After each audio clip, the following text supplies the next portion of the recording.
Major Abdul Gani Comilla জেলার বুড়িচং থানার নাগাইশ গ্রামে ১৯১৫ সালে জন্মগ্রহণ করেন। তার পিতা ছিলেন শরাফত আলী সরকার। শিক্ষাজীবন শেষ হয় কলকাতা ইসলামিয়া কলেজ থেকে। স্কুল জীবনে ১৯৩৭ সালে চট্টগ্রামে সবুজ কর্তা বাহিনী গঠন করেন, তাদেরকে আধা সামরিক প্রশিক্ষণ দেন। কর্মজীবনে ১৯৪০ সালে ফায়ার ব্রিগেড অফিসার হন। ১৯৪১ সালে কিংস কমিশনের মাধ্যমে সৈন্যদলে যোগ দেন এবং অল্প সময়ের মধ্যে ক্যাপ্টেন পদে উন্নীত হন। তিনি ১৯৪৮ সালের ১৫ই ফেব্রুয়ারি বেঙ্গল রেজিমেন্ট প্রতিষ্ঠা করেন। মেজর আব্দুল গনিকে বেঙ্গল রেজিমেন্টের জনক বলা হয়।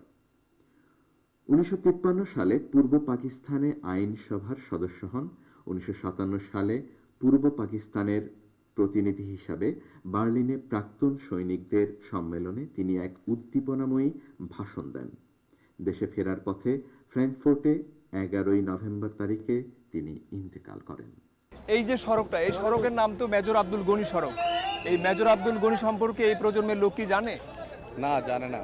না জানার কারণ হলো বর্তমান প্রজন্মের অবহেলার কারণে মেজর গনি সম্পর্কে কেউ কিছু জানে না। এই সড়কের নাম মেজর গনি সড়ক, কিন্তু তার ফলক হিসাবে ভাস্কর্য হিসাবে কোনো কিছুই এখানে নাই।